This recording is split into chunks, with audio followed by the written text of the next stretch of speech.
Back after the break और break के बाद हम अपने किचन में मौजूद हैं जहां पर हमारे शेफ अब्दुल मन्नान आज क्या बनाने जा रहे हैं। आज मदिया हमने कहा कि देसी की तरफ चलते हैं, देसी चीजें करते हैं। कल भी कबाब थे, आज हम बना रहे हैं हरा भरा चिकन।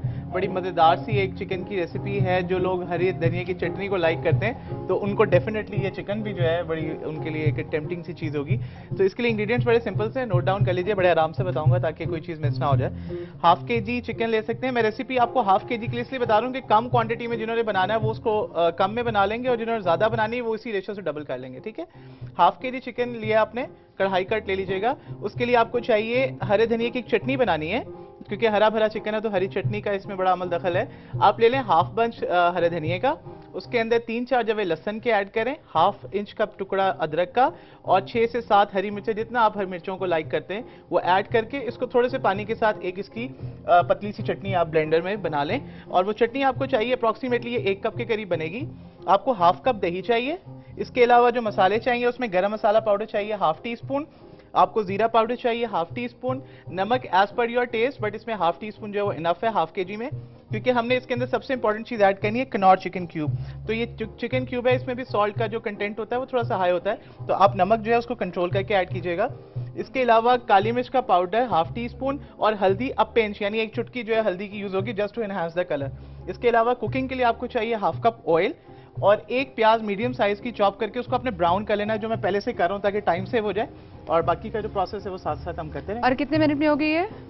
जितनी देर में मुर्गी गल जाएगी, और तकरीबन इसको 10 से 15 मिनट लगेंगे और ये हमारी जो हरी भरी चिकन है वो रेडी हो जाएगी। अच्छा, वैसे मनान हम बात करें आज तो हम परस्ती की और वहम की, आपको कभी वहम नहीं हुआ कि खाना जल जाएगा तो मनहूस होगा? वरना होता है ना शान ये कि अगर दूध उबल जाए तो बड़े बुजुर्ग कहते हैं कि जी मनहूस होता है। वहम में नहीं पड़ना चाहिए। एक बड़ी अच्छी सी चीज है, समटाइम ये वहम होता है खाना कम ना पड़ जाए। अच्छा, उसका बड़ा अच्छा सा आप दुरूद शरीफ पढ़ के जो है खाने पे फूंक दें। तो मेरा अपना एक्सपीरियंस ये है कि खाना जो है वो जितने भी मेहमान हो उनको सफिशिएंट हो जाता है। तो ये बड़ी अच्छी सी एक बड़ी अच्छी बात है। हाजी अब्दुल मन्नान, बड़ी अच्छी बात की आपने। और मुझे भी ये वहम है कि मेरे किचन में कोई चीज़ घुस आई है, लेकिन मुझे वहम होना चाहिए कि मेरे किचन में कुछ घुसा है। नहीं, लेकिन बड़ी अच्छी बात है, मदिया आपकी हेल्प कर रही है, बड़ा अच्छा। वो मैंने देखा है कि ये पूरे दिन में सिर्फ ये 4 चमचा घुमाती हैं और फिर ये इससे इनको लगता है कि बड़ा काम हो रहा है और बड़ी रेसिपी बता रही हैं। लेकिन इतना नहीं, ये देखें अब आपको दिखाएंगे कि हांडी में चमचा मारने का सही तरीका। बिल्कुल। हमारे साथ सादिया भी हैं और हम चाहेंगे कि उनसे क्वेश्चंस लें, live questions. Anything you want to ask about your future? मैं अपनी ऐसे फ्यूचर के बारे में कुछ भी, like my date of birth is 13 June 1989। 13th June. अच्छा, तो मैं अभी इसी पे बात अभी वहम हो वो सही 13 and Tuesday is my day. आप उस दिन अच्छा ट्यूसडे को पैदा हुई थी? 1982 आपने बताया। 1989। 89। अच्छा, क्या किस हवाले से पर्टिकुलर आपका क्या question? Anything about future, anything interesting, education से रिलेटेड और कुछ भी। हाँ, क्योंकि ज्यादातर इंटरेस्टिंग लेवल जो होता है ना वो ज्यादा लड़कियों का कई दफा शादी की तरफ ये भी होता है। पूछना चाह रही हैं, इतनी शर्मा रही है, ये इनकी शक्ल से देख रहे तो ये बता दें। आपको शादी की बात नहीं करनी, पढ़ना है और आगे बढ़ना है। तो देखो, आपकी जो जहाँ तक शादी की बात है, तो एजुकेशन के पॉइंट ऑफ व्यू से सिर्फ इतना कहूँगी, अगर कहीं कोई ब्रेक आता है या कोई ऐसी चीज़ आती है तो उसके बाद आपका आगे मजीद स्टार्ट होगा। मे बी कि आपने प्रीवियसली अपनी एजुकेशन वाली लाइफ में या स्कूल में या स्कूलिंग कॉलेज कभी भी किसी चीज़ में या किसी क्लास में थोड़ा सा होता है ना, ज़रा आप सब्जेक्ट्स को चेंज करते हो या कभी कुछ इस तरह का एक तो मामला रहा होगा। और फर्दर शादी के हवाले से जो है वो आप इंशाल्लाह आपके लिए मे बी के अगले साल के शुरू में और by the end of may be this year कोई ऐसा कोई, क्योंकि आपके एजुकेशन का बीच में ब्रेक आएगा एंड देन उसके बाद आप फिर से इसको स्टार्ट करोगे।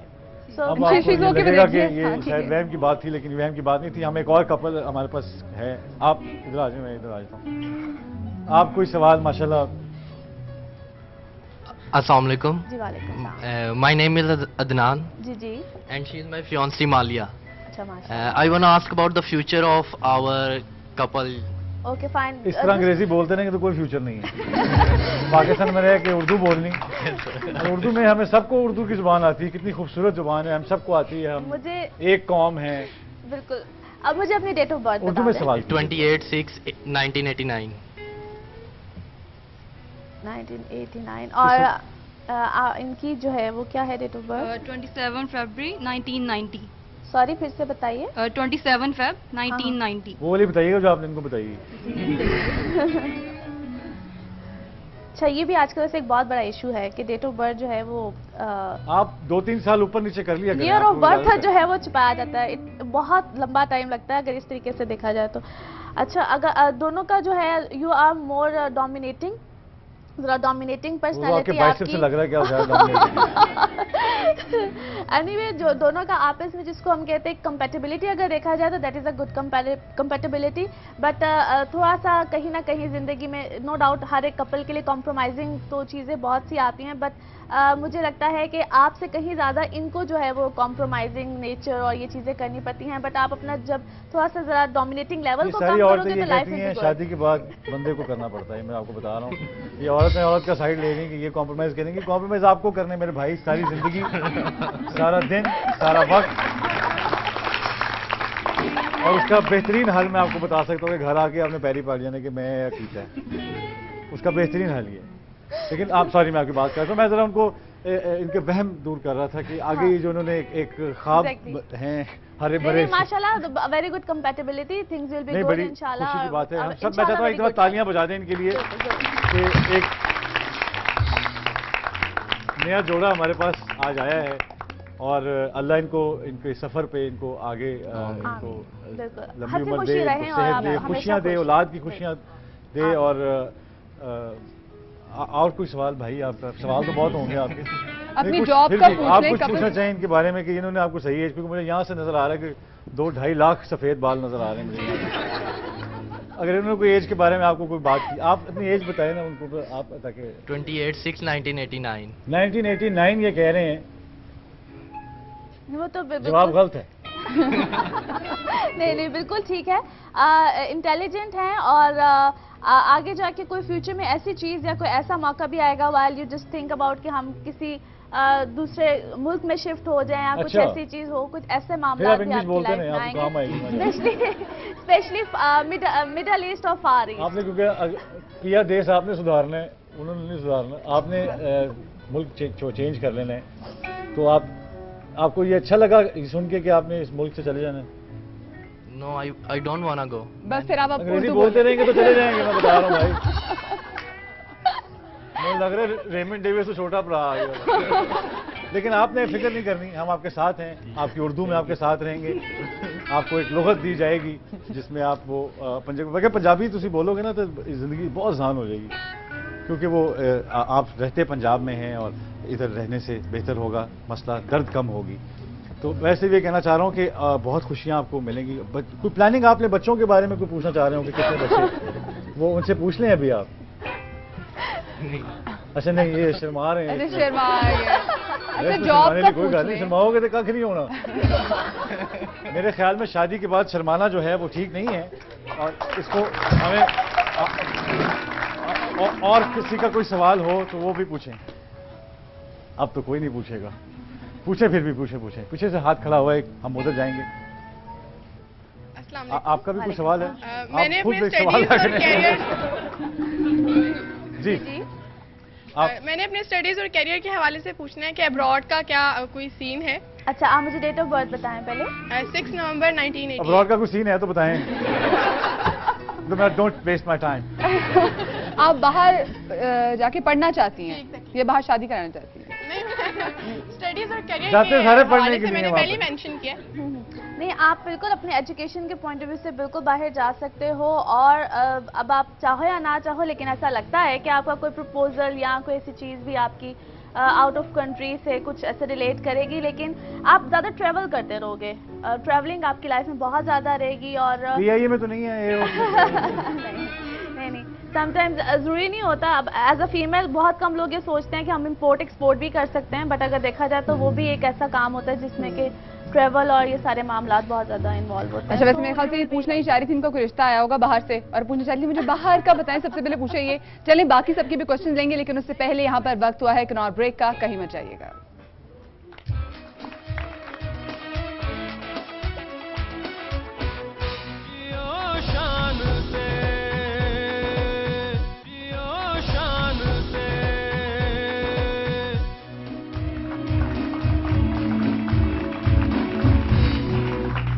Thank you for staying with us. We back from the break. और हमारे साथ अब हमारे मुल्क के फ़ख्र जो जिन पे हम फ़ख्र करते हैं वो लोग हैं।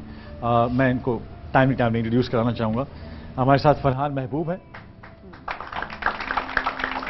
फरहान जमान है, साकिब यूसुफ हैं और इनके जो कोच हैं जमशेद गुल साहब वो हमारे साथ तशरीफ रखते हैं। और एक दफ़ा मैं चाहूँगा कि भरपूर तालियां बजाएं बिकॉज इन्होंने अभी एशियन गेम्स में ये चैम्पियन हुए, नंबर 1 आए, फर्स्ट पोजीशन पे आए हैं ये। और मुझे खुशी इस बात की है कि ये जो फर्स्ट इनको प्राइज़ मिला है, ये मेडल्स मिले हैं। इसके बाद हुकूमत ने इनकी इतनी सरपरस्ती की है कि लाखों डॉलर के इनको इनामात मिले हैं, इनको फंड्स मिले हैं, इनके स्क्वाश के लिए इनके जो डेली अलाउंसेस हैं वो बढ़ गए हैं। मैं झूठ तो नहीं बोल रहा हूँ? शान, आप उनकी शक्ल देख लें आपको पता चल जाएगा क्या आपने क्या। इसलिए मुझे लगा कि शायद इतना कुछ करने के बाद तो ये होना चाहिए। कुछ किया तो कुछ हाँ साहब आप कुछ बताएं। माशाल्लाह मुझे आपके सीने पे पाकिस्तान के झंडे लहरा रहे हैं। अब मेरा सर फख्र से बुलंद हो जाता है जब मैं ये देखता हूँ। तो ये लाखों डॉलर का क्या करेंगे आप जो आपको मिले हैं? इतना कुछ हुकूमत ने आपको दिया है, सारे गवर्नर्स ने बुला के आपकी तारीफ की है, सारी आवाम में जहाँ आप जाते हैं वो आपसे ऑटोग्राफ लेते हैं। और मैं चाहता हूँ कि ये आज बताएं आप खुल के कि आप किस तरह इतना हैंडल कर रहे हैं, इतना पैसा किस अकाउंट में रखा हुआ है? वो एक्चुअली ऐसे करते हैं कि मतलब स्विस बैंक में अकाउंट बनवा देते हैं। तो मैं ये लम्हा फिक्रिया है, लम्हा इसलिए मैं इस बात को ज़रा आसान करके कर रहा था कि ये वो सब कुछ है जो इनको मिलना चाहिए, ये वो सब सहूलतें हैं जो इनके पास होनी चाहिए। हमारी धरती ने जानशेर, जहांगीर खान जैसे सपूत को जन्म दिए हैं और ऐसे बड़े बड़े नामों को जन्म दिया है। और यकीन करें वो मिट्टी अब भी ज़रखेज़ है और वैसे ही नामों को जन्म दे सकती है। मिट्टी कभी बंजर नहीं होती। हमारे वतन की जो टैलेंट की मिट्टी है वो कभी बंजर नहीं होती। और मेरा ये ईमान है कि अगर इनको वो फैसिलिटीज़ दी जाएं और इनको ये सब कुछ जिनके बारे में मैंने बोला है वो दिया जाए तो मेरा नहीं ख्याल। और इतने बड़े बड़े स्पॉन्सर्स हैं हमारे जो बहुत बड़े बड़े काम करते हैं, क्रिकेट को स्पॉन्सर करते हैं, बहुत सी गेम्स को स्पॉन्सर करते हैं। मेरे ख्याल में अगर वो इनका हाथ पकड़ें और इनको आगे लेके चलें, हालांकि हाथ तो हुकूमत को पकड़ना चाहिए लेकिन वो शायद आपस में एक दूसरे का हाथ पकड़ के बैठे हुए, वो उनके पास टाइम नहीं है। एक हाथ में पैसे हैं, एक हाथ में किसी और का हाथ है। मैं चाह ये रहा हूँ कि इस प्लेटफॉर्म से ये जो हमारे हीरोज़ हैं, हमारे जो ये बच्चे, हमारा फ्यूचर जो हैं, इनको एक ऐसा बूस्ट मिले कि मल्टीनेशनल कंपनीज जो स्पॉन्सर करती हैं स्पोर्ट्स को, वो आगे आएँ, हमारी हुकूमत आगे आए, हमारा मीडिया आगे आए। सिर्फ एक मॉर्निंग शो पे आने से ये बात ख़त्म नहीं होती। ये जो जीतना है, हम बड़े आराम से यहाँ पे ट्रॉफी रख के और मेडल्स रख के बैठे हैं, लेकिन ये बच्चे जिन्होंने उस दीवार के साथ 1.5 घंटा जंग की है, उस अपोनेंट के साथ, उस गेंद के साथ, और उन फूलती सांसों के साथ, उन गिरते पसीनों के साथ, उस थकन के साथ और उस जज्बे के साथ हिम्मत नहीं हारी, सिर्फ इसलिए कि इनको पता था कि इनकी दाएं तरफ, इनके दिल के ऊपर पाकिस्तान का झंडा है। तो मैं ये ज़रूर कहना चाहूँगा कि ये जब परचम कुशाई होती हैं, ऐसी बातें होती हैं, तो वहाँ पे हमारे जो सियासतदान हैं वो अच्छी सी शेरवानी पहन के एसी वाले कमरे से निकल के एक धागा खींचते हैं, झंडा खुलता है। झंडे को ऐसे हाथों की जरूरत है, ऐसे हाथों की जरूरत क्योंकि शान इन्होंने ऐसा कुछ नहीं किया होता जिसपे हम फख्र महसूस करें। बिल्कुल। आप कुछ कहना चाहेंगे? और आपने इंडिया को बीट किया है एशियन गेम्स में, कैसी फीलिंग? जो चैंपियनशिप आपने जीती जिसमें मेन जो लास्ट फाइनल था उसमें इंडिया के साथ युद्ध था, है ना? तो उसको आपने बीट किया और बीट करने के बाद उसको वैसे भी बीट किया या नहीं? तो क्या बना? आप कुछ उसका कुछ चंक्स बताएंगे हमें? पहला मैच मैं खेला था, इंडिया का प्लेयर था, वो रैंकिंग में भी मतलब काफ़ी अच्छा था मुझसे। और दूसरा ये कि प्रेशर इसलिए था क्योंकि इंडिया इस टूर्नामेंट में नंबर 1 सीड थी और पाकिस्तान लास्ट टाइम में टूर्नामेंट जीता था, तो हमें मतलब अपने मुल्क के लिए मतलब ये टूर्नामेंट जीत कर लाना ज़्यादा ज़रूरी था। और उधर इतने सारे पाकिस्तानी मौजूद थे कि मतलब उनकी इतनी सारी सपोर्ट थी कि हमें उनका भी वो रखना था कि हमें मतलब लाज रखनी। ये जब आप जीत के आए तो किसी हुकूमती बंदे ने आगे आके कोई सपोर्ट की या आपको मिले आके उन्होंने कहा कि वेरी गुड बेटा, कीप इट अप? आपके जो चेयरमैन है, क्या नाम है उनका? जी, पाकिस्तान स्क्वाश फेडरेशन के सेक्रेटरी और उनके ग्रुप आए थे, हमें रिसीव किया है सेक्रेटरी ने? हाँ जी, और वो एयरपोर्ट पर आए थे। जो चेयरमैन है वो क्या नाम है उनका? Air chief marshal. वो हवा में थे मेरे ख्याल में, सोच air chief marshal. Air chief marshal साहब आप रिटायर हो चुके हैं मेरे ख्याल? नहीं, अभी तो अभी रिसेंटली उन्होंने। तालियां हो जाए जी उनके लिए, अभी हैं वो। यानी कि अभी वो हैं, इसका मतलब हमारा काम हो सकता है।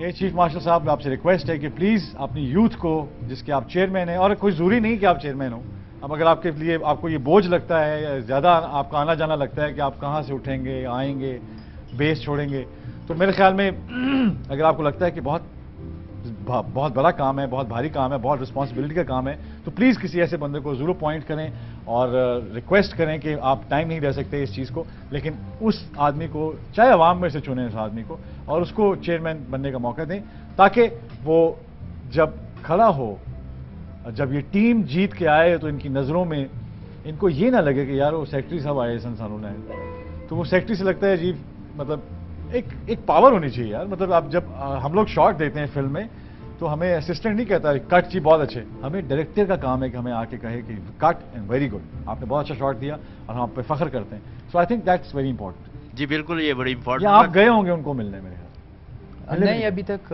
गए नहीं हम लोग। अच्छा, गए भी नहीं? ना उन्होंने बुलाया ना आप गए?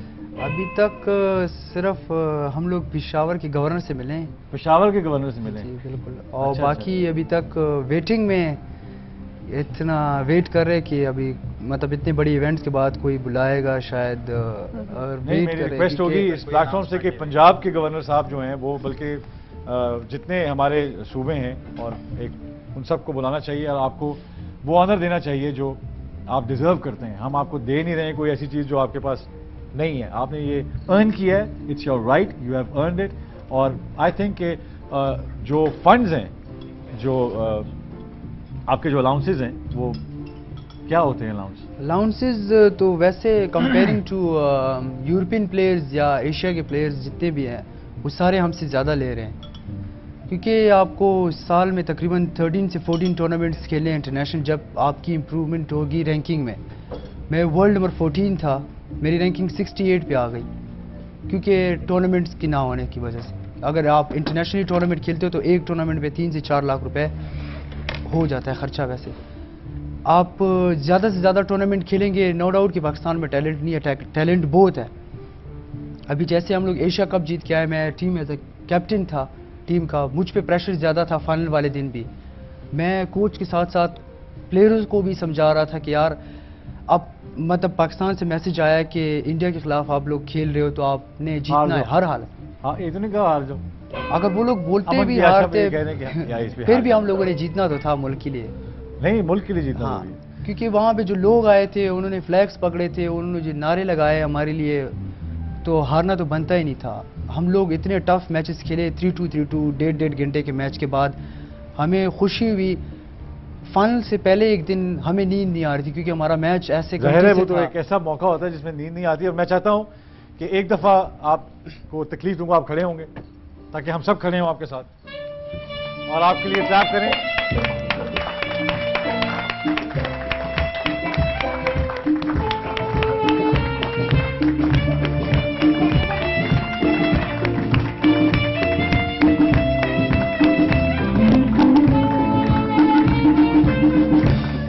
याद रखिएगा, जहां भी हों, जैसे भी हों, इस जज्बे के साथ जिएं शान से। Thank you very much for today, and we'll be seeing you tomorrow.